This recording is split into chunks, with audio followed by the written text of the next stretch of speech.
Can you hear Yuna eat her kibble in the background?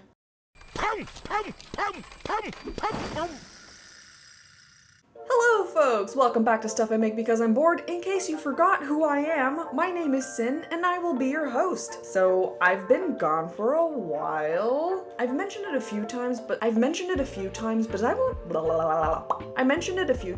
was on a production at work that was just so draining. I simply did not have the energy for anything much in the way of YouTube. Though, I did do some creative endeavors here and there. I sewed a pair of shorts. I'm partway through sewing a pair of zip-away pants, which is fun. I desperately need new pants. The jeans that I've been wearing for what I'm pretty sure is now like a decade finally reached the point that every time I put them on, they rip in a new and more interesting place. Anyway, something I also did while recovering from work was catch up on a couple anime that I've been meaning to watch. So today I wanted to go over them and share my thoughts with you. I watched Dorohedoro, SPYxFAMILY, Dungeon Meshi, and finally I caught up with Mob Psycho 100. I'd watched season 1 and 2 in the past, but I fell off while waiting for season 3 to finish airing. Well, lucky me, all of them are available on Netflix. I'm not gonna go point by point about these anime, and I'll try to avoid spoilers. I will be rating them using my aforementioned WOZ tolerance scale, as well as giving them a general rating. As a refresher, the WOZ tolerance scale rates anime from 0 to 10 in 3 categories: weeb, how much knowledge of Japanese culture you need in order to understand a show; ass, how much fan service an anime has; and shit,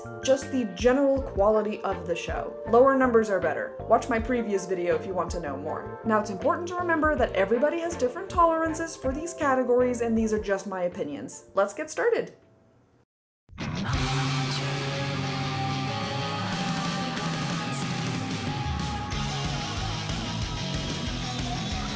So, I'd heard about Dorohedoro through Tumblr. Actually, wait, hang on. Just assume I heard of all of these anime through Tumblr. Anyway, I also heard buzz of Dorohedoro on Twitter while it was airing. A few people whose opinion I trust on horror-related media were super into it, so I put it on my list to check out one day. Content warning, Dorohedoro deals with violence, body horror, and gore. That's like a core concept of the show, and if you're not interested in that, I suggest just skipping to the next part. Dorohedoro follows Kaiman, a man with a lizard head instead of a human head, on his quest to find out which witch cursed him to look like this. He lives in a world bereft of magic, but his non-magical world is connected to a world that does have magic. The worlds connect through doors that witches can conjure, and they travel to the mundane world in order to inflict havoc and test their magics on the humans. Kaiman and his friend Nikaido are witch hunters, and they use their extreme strength and dexterity to fight and kill them. My first thoughts were, this is a 3D anime? I thought it was a 2D anime, based on, you know, the screenshots and stills that I saw. Regardless, it's very striking, though it took me a bit to get used to. Like I said, the main character's Kaiman. He's your pretty standard, average, plucky, loud main character who likes food, I would say.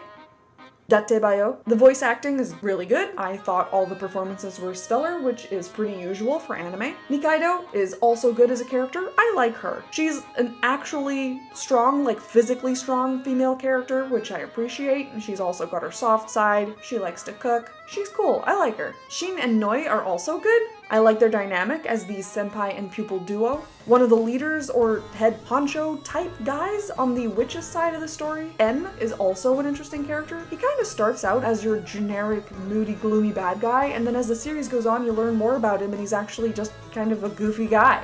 This also happens with Shin, who starts off this series as this scary killer type, but then as you learn more about him, he's just a weird dude. He's just a silly, weird guy. Speaking of story, we follow Kaiman as he tries to find the witch that transformed his head from a human head into a lizard head. He doesn't know who did it because he's got amnesia. By the end of the first season, Kaiman still doesn't know, but we as the audience get a pretty clear idea of who it is by like episode 3.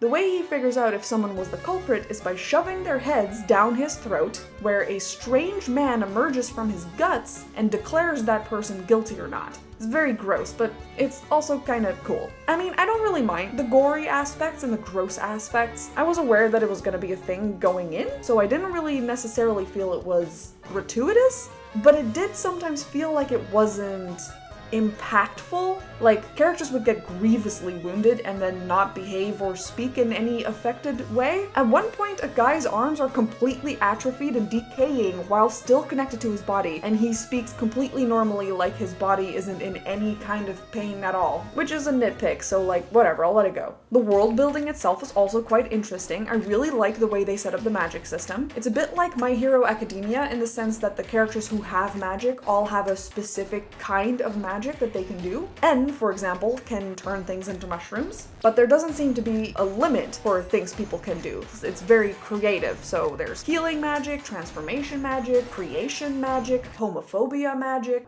Shooter!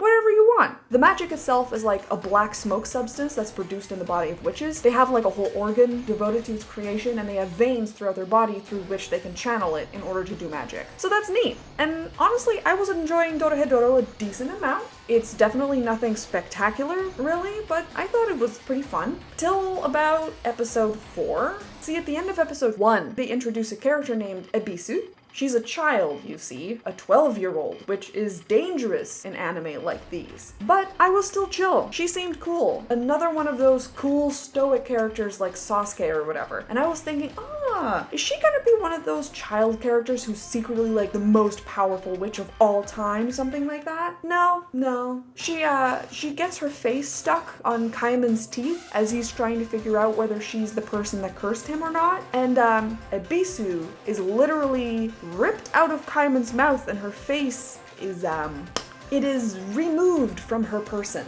Reminder, body horror and gore. She doesn't die from this facial removal, of course. There's healing magics, but before she's healed, and for several episodes after that, she's kind of delirious. Almost like this 12-year-old girl has been reverted to being a toddler. Did I mention that there's nudity in this show? You'll never guess who gets naked first. Man, I was enjoying this. I was having fun. Why did they have to do this? Why did they make me go through this? She's 12. Oh, Sin, be reasonable. They're not sexualizing her. In fact, you're the weird one for being annoyed that a 12-year-old spends the better part of an entire episode completely topless. Did we watch the same show? Did you forget episode 8? Oi, Noi! なんだよ、エビス。ボイン、私の勝ちだ。うわ、これ何入ってんの？母音が入ってる。Child! She is a child! Why do they insist on doing this?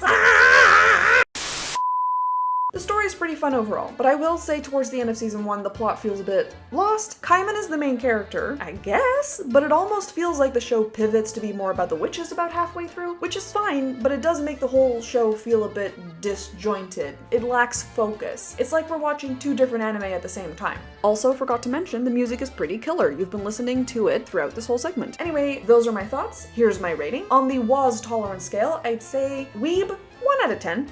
You don't really need to know much about Japanese culture to follow this story, though I did notice in my limited Japanese that the subtitles were not super accurate, though that's the case for like every single show I've ever seen on Netflix, no matter what the language is that the characters are speaking. Ass, 4 out of 10. There's nudities solely on the female characters, and they just treated Ebisu awfully, just horribly. That said, 4 out of 10 is still quite low because there's no nipples, I guess, and, well, let's just say it could still be significantly worse. Shit, 3 out of 10. The show looks pretty great, fantastic, even in some aspects. Some of the facial animation feels a bit choppy, Kaiman especially, but I also feel like this is the style that the show was going for. The fight scenes especially were super fluid and satisfying and fun to watch. So for my total score, I'd rate it an, skip it out of 10.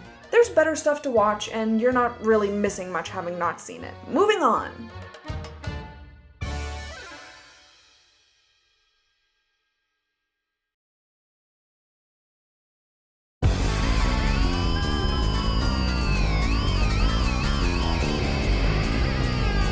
SPYxFAMILY. Ooh, Tumblr was going crazy over this one. And for good reason. When I saw the premise and the fan art, I said one day, I will sit down and watch this show and really enjoy it. And the time has come. Content warning for this one, violence and blood. It's not super often, but it is there. If that's not for you, skip to the next chapter. SPYxFAMILY is set in fictional Ostania and Westalis, a sort of fantasy, Eastern-Western Germany split after World War I type deal. It follows super spy Twilight, as he is tasked by his government to spy on the leader of the opposing country. However, said leader is super reclusive, so in order for him to get close, he needs to adopt the false persona of Lloyd Forger and procure a wife and child so that he can enlist said child in a specific school that the son of said oppositional leader goes to, so that the child can befriend the son, and in doing so, get Twilight, now Lloyd, closer to the leader.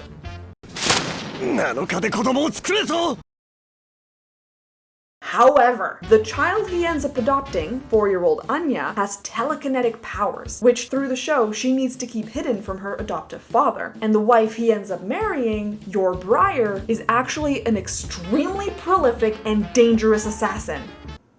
It's messy. Yor has no idea how to be a wife because all she knows is how to efficiently kill people, so she's constantly fighting to keep up this ruse so that Lloyd won't divorce her and she won't go back to being a single woman, which at her age and in the current political landscape makes her likely to be a spy for the enemy nation, which could make her community suspicious of her and she may end up getting arrested. And while Lloyd is the only one who has his shit together, he's also a really shitty husband because of his history as a spy, so he, like Yor, has next to no normal social abilities, but he has to play at being a good husband so that Yor won't divorce him, and they lose their only chance at getting close to that leader. And meanwhile, through it all, Anya, who can read minds, is the only one who actually has the full picture of what's going on, but she can't say anything for fear of Lloyd abandoning her, so she's constantly trying to bridge the gap between her adoptive parents. It's amazing! It's over-the-top, ridiculous, and silly, serious and funny, slice of life and action. I really, really enjoyed watching season 1. That was the only season on Netflix at the time, though there is a season 2 out there somewhere as well,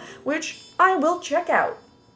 One day. The characters are written so well, Anya is adorable, Yor is so funny, and I'll be honest, I just love watching Lloyd suffer. Watching everybody's relationship grow through the show is very good and very embarrassing, and honestly, I ship it. I hope Lloyd and Yor actually get together in the end. Like, they are currently in a marriage based on, like, convenience. Yor doesn't want to get arrested, and Lloyd needs a wife in order to get this kid enrolled in the school he needs to go to, so they're staying in, like, separate bedrooms and stuff, and oh my god, it's so cute. It's so cute. I really recommend it. It's so good. The voice acting was really good. The story is really fun. I will say toward the end of season 1, it became a little repetitive, but since I was mostly watching it as background noise while crafting, it didn't really bother me that much. I do have one gripe with this show. It's different from Dorohedoro, I will give you that, but that is Yor's younger brother. Like, her related to her by blood younger brother Yuri. He has like this whole jealous lover arc toward Lloyd.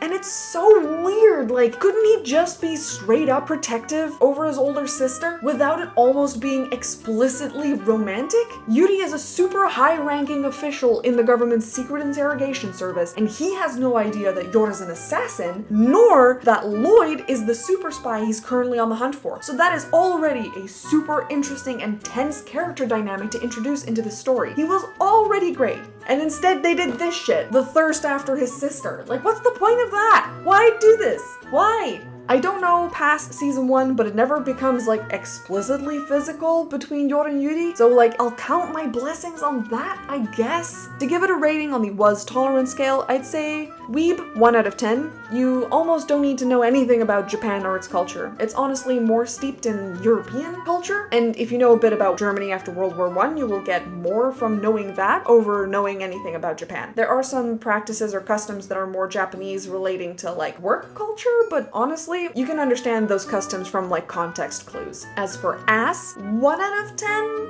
There's a few scenes where Yor is very sexualized, but it's also part of her femme fatale performance, so I honestly hesitate to even really mention it. It's never depicted in an exploitative way towards the camera / the viewer, and more to the men that she's sent to kill, so it makes it feel much more like it's an in-universe character choice as opposed to a cameraman, this will make the viewers hot and bothered absurd kind of nonsense choice. And as for shit, 2 out of 10. It's stylized, but it's not super different from other anime, so I wouldn't call it distinct in the way something like Premiere was, but it's beautiful. I love the locations, I love the outfits, the colors, Anya's facial expressions.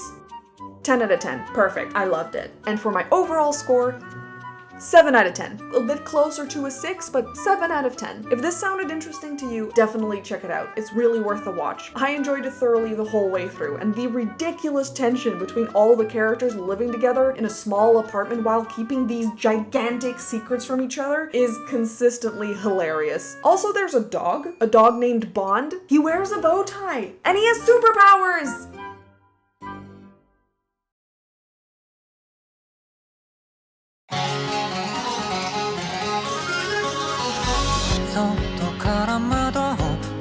Oh, both Tumblr and Blue Sky have been going insane about this one, and for good reason. Ooh, where do I even start? Content warning for this one, violence and blood. It's not super often, but it is there. If that's not for you, skip to the next chapter. Okay, Dungeon Meshi, or Delicious in Dungeon, follows Laios, a seasoned adventurer, on a quest to delve into a dungeon to rescue his sister, at its most absolute basic level. You see, Laios lives in a world where at some point in the recent-ish past, dungeons started appearing all over the world. These dungeons are essentially what you'd come across in a tabletop role-playing game or even a video game. Each floor of the dungeon is home to a specific biome with specific monsters and specific resources, and these dungeons are plunged by adventurers, and their resources are sold back to the world above, as well as needing regular culling of the monsters that can be found down there so that they don't overflow back onto the surface. There's magic, and even, given its tabletop RPG nature, character classes. I'd say Laios is a human fighter.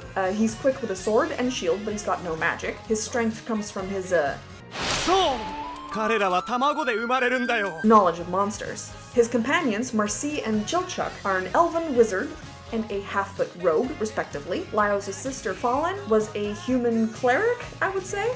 On a previous delve into this particular dungeon, they were attacked by a red dragon, and Fallen sacrificed herself. She teleported them back to the surface without their gear. Half of their original party abandons them, as they now have no money and no gear, but Marcy and Chilchuk want to go with Laios to help save Fallen. They could potentially travel back down into the dungeon, kill the dragon, and pull Fallen, mostly undigested, out of its guts, and then revivify her using magic. But right now, they have no money and no gear, so how do they outfit themselves when going back down into the dungeon? The answer is, they don't. They get new camping gear, and they survive by eating the monsters from the dungeon. A deeply disturbing and unpopular idea that grosses everybody out except for Laios. On their journey, they quickly meet a dwarf named Senshi, who's been living in the dungeon doing exactly this for years, and he teaches them how to cook and prepare the monsters into just the most, oh my god, the most delicious and gorgeous meals you've ever freaking seen. Each episode deals with new challenges and new monsters, and then Senshi cooks them into meals, all in their pursuit of saving Fallen. And it's so good. In total fairness, I've only watched like 3 episodes of the anime, but I wolfed down the entire manga as fast as humanly possible. I lost like 3 days of my life reading it. Now, Sin, how could you possibly review the anime when you've only read the manga? Well, because the anime is basically 100% faithful to the manga. It basically uses the manga like a storyboard. なんであんなことを武器没収されちゃったし。奴らの野営地の場所を知ったら二度と地上は拝めないぞ。何か考えがあってのことなんだよな。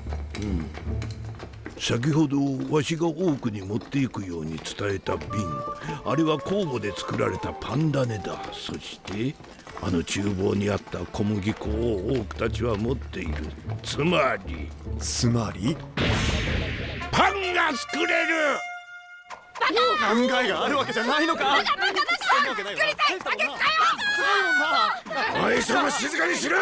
And since I'd literally just read the manga before watching the show, after a few episodes I just thought, well, I mean, I don't really need to keep watching this, and I just read it, and it was this.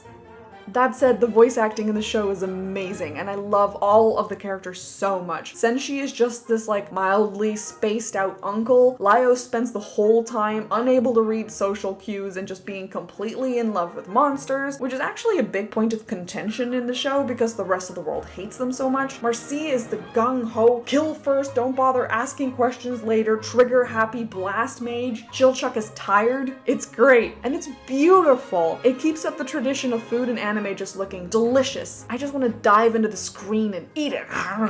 Unlike Marcy, who agonizes over eating monsters the whole time, これを今日の昼飯にしてみよう。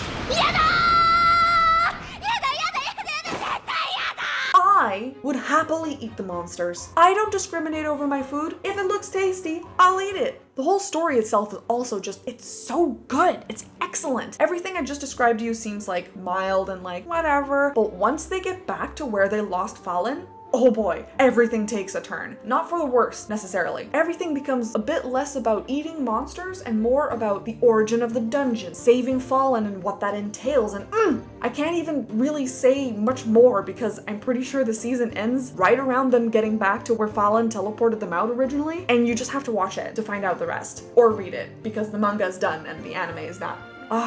Political intrigue, desires, dragons, monsters, bread. The show is so good. I super highly recommend it. For my ratings, I would say Weeb, 2 out of 10. I feel like you get a better idea of the flavor profiles of some of the dishes if you're at least familiar with Japanese food, but not all of the dishes are Japanese. So, Ass, weirdly enough, 3 out of 10. There's actually quite a few panty shots in the show. Of Marcy, you may ask? Nope. Izutsumi, the cat girl? Nope. It's Senshi, the 40-plus-year-old dwarven guy. It's weird to say this, but it feels almost validating because of how weird it is. This is what normalizing the shit happening to female characters does. When the turntables, it feels weird like it should. Shit, 2 out of 10. It's gorgeous. I love it. I love the character designs, the story, the voice acting. It's all, it's great. And my total score, 8 out of 10. Definitely go watch. It's super worth your time. It gets a couple points docked because the beginning of the show is very slow, but when it picks up, oh boy, it picks up. It gets so good. It's so funny, it's so charming, it's so deep, it's just, I love it.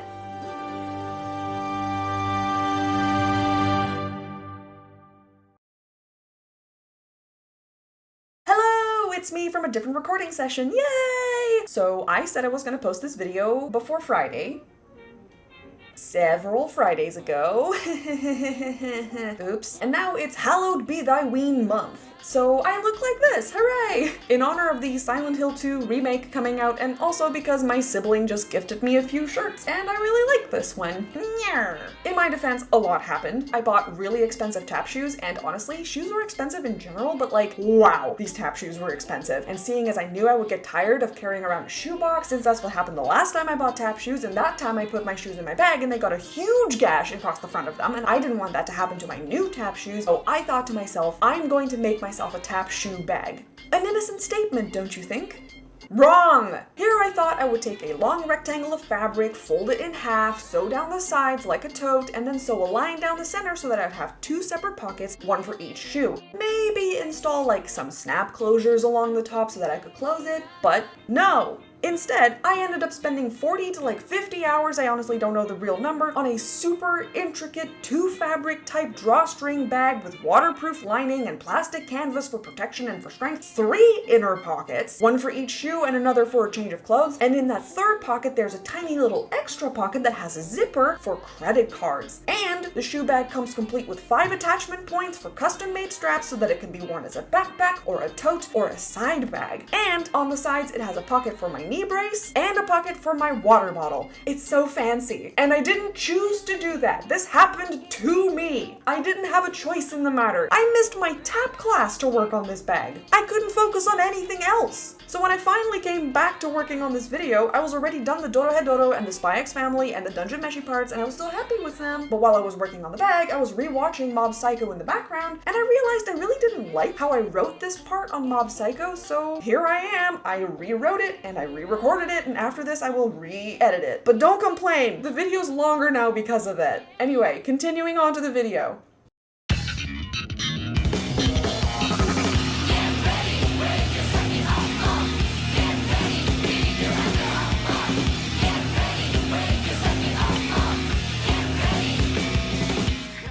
Alright, first off, the disclaimer. Mob Psycho has elements of pretty graphic blood and cartoon violence. If that's not for you, then honestly, I'm sorry, you haven't been able to watch, like, much of this video at all. Skip here for the ratings. Oh, Mob, my beautiful boy, my son! Let me start by saying that I adore Mob Psycho 100. I've seen it 3 times now. That's how long it took me to make this freaking video. It's a mix of a slice of life and probably a magical girl anime or like a fighting anime like Dragon Ball Z. It follows Kageyama Shigeo, a young middle schooler, as he tries to navigate his normal life while being a bit of a socially awkward wallflower. He has a crush on a girl he's known since they were kids. He's got a younger brother who's vastly more popular than he is, as well as generally doing way better in school than he does, named Ritsu, parents who love him, and most days after school he works part-time for a sleazy con man named Reigen at a company called Spirits and Such Consultation Office. Shigeo is known to others, and mostly Reigen, as Mob, because his personality is as bland as they come, meaning he's indistinguishable from everybody else. He's just part of the background crowd,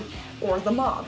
I called him a wallflower earlier, but that's honestly a bit of a misdirection. He never laughs, he never gets upset, he never cries, or really outwardly shows any emotion of any kind. He hardly ever even smiles. But that is on purpose. When his emotions build up past the point that he can suppress them, Shigeo loses control, resulting in a violent and destructive psychic outburst that doesn't discriminate friend from foe. You see, Shigeo is what's known as an esper, a person who has psychokinetic powers. He can see spirits, move things with his mind, and all sorts of other things. He and Reigen met a few years ago when Shigeo saw Reigen's shop and thought that Reigen could be his mentor. Fun fact, Reigen's name actually means spirituality, and the kanji for Rei means spirit, and in Japanese his store is called Rei Toka Shodanjo, which means, well, it means Spirits and Such Consultation Office, but it's funny to me because the Rei is from his own name, so he sort of named the company after himself. Kind of. I actually wonder if his name really is Reigen, or if he took that on as part of this con. Not that Shigeo ever thinks of Reigen as a con man. And this first conversation between Shigeo and Reigen is just... it's so important to me, and we revisit it a couple times through the show from different perspectives. Shigeo comes to Reigen at a really vulnerable time. Less than a year ago, probably, it doesn't really specify when it happened, but it was probably fairly recently, Shigeo and his little brother Ritsu were getting picked on by bullies. The bullies shoved Shigeo into a wall so hard he lost consciousness, and when he came to, he realized he'd lost control of his powers, and in doing so had violently lashed out against Ritsu and hurt him. So when he comes to see Reigen, Mob is terrified of himself, terrified of the power that he harbors, and all he wants is for somebody to tell him that he will be okay.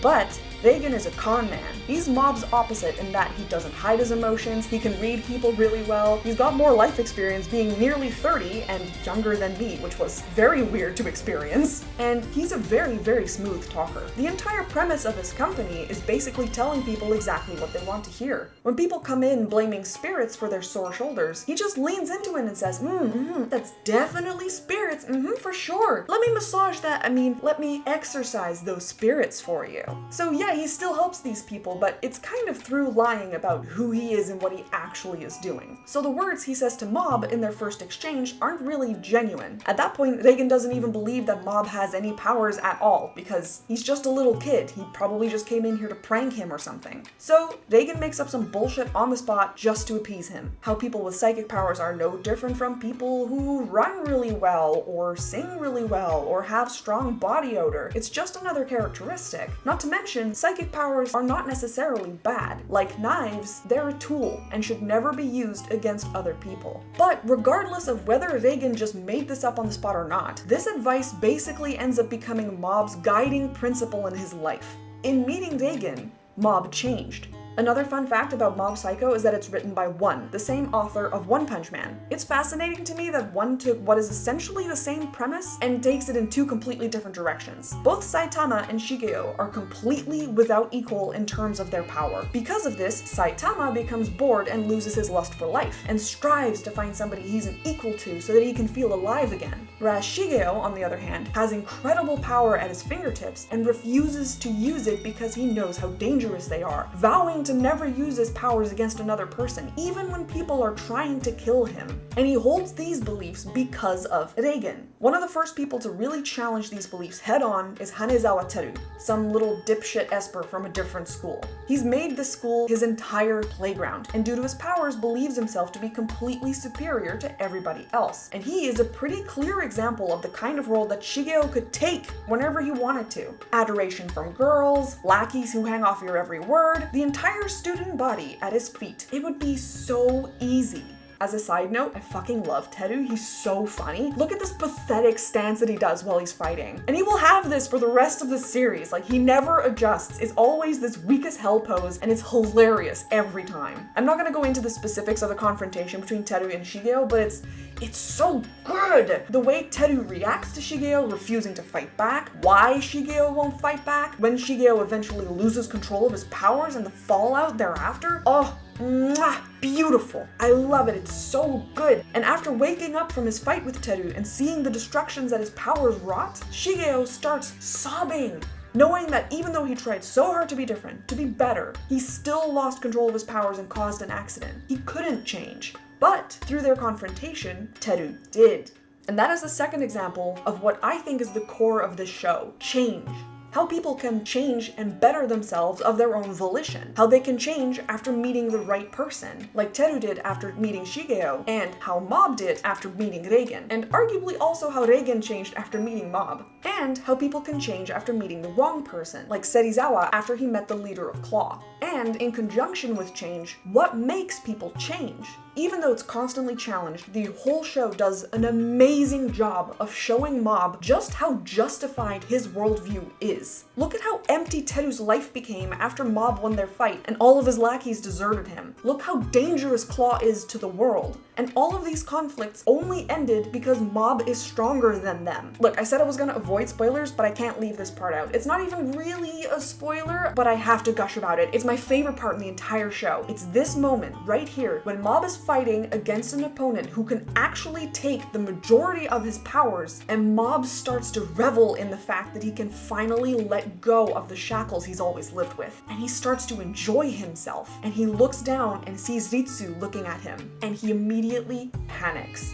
Because that's the question, isn't it? What would happen if Mob lost control for real? What would happen to the world if he were to cave and use his powers for personal gain? Who would be there to stop him? Oh, I love it so much. I could tell you all my favorite parts of the show, but I would be here probably for the rest of time. So let's keep going, shall we? Let's just go to the ratings. On the was scale, I would rate it for Weeb 2 out of 10. It requires a little bit of knowledge about Japanese customs, especially around school, but you can probably follow along even if you don't know anything. If you've watched any other anime that takes place in a school, you'll be fine. Ass, 3 out of 10. Originally, I wrote down 0 in my script, but turns out that I had completely forgotten something, or blocked it out of my memory more likely. There are, in fact, panty shots in this show. There's not many, like maybe 3 scenes throughout all 3 seasons, but they are there, and I have to at least match my rating for Dungeon Meshi to remain fair. It might even be closer to a 4 because there's actually quite a bit of non-expletive nudity, but I would file that more under artistic or mundane nudity. It feels very neutral.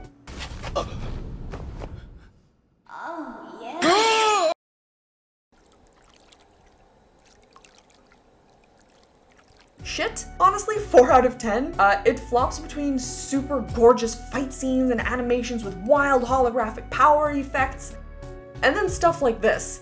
It's wonderful. I love it. Overall rating, 9 out of 10. If you're gonna watch any of the shows on this list today, please watch Mob Psycho. It loses 1 point because of the panty shots, and also because I will say the ending of season 3 left a bit to be desired for me. I completely understand what they were going for, but I feel like it could have been executed a little better. Mild tweak here and there and it would have been perfect to me. Season 2, by far, my absolute favorite, with the Mogami arc trumping everything else. Literally the best episodes of the entire show.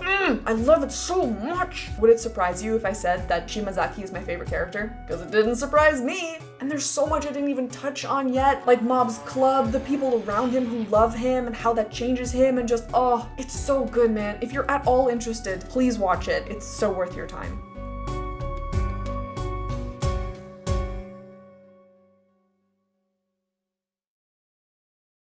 So there you go, 4 anime and my thoughts on them. I reviewed them in order of my favorites, did you notice? Also, I'm back! Hi, hello! Like I said, I'm on a different production now. I think I said that. It's been a long time since I recorded the first half of this video. In fact, I might even be on an even more different production than the one that I mentioned in the beginning of this video, so. But I am getting my creative juices flowing again. I made the bag, I made a pair of pants, I put a lot more time into those, so those are almost done. I think like maybe 3 or 4 more hours into them and I should be done. I really missed making videos, and I want to make more videos for you guys, and I think the next videos I'm gonna do are not gonna be like 4 different topics altogether. I'm just gonna stick to one at a time. That's the freaking problem with this video. It was supposed to be a quick one. I was supposed to just talk briefly about 4 shows that I watched while I was on my giant hiatus, and instead, now the video is this long. Oops.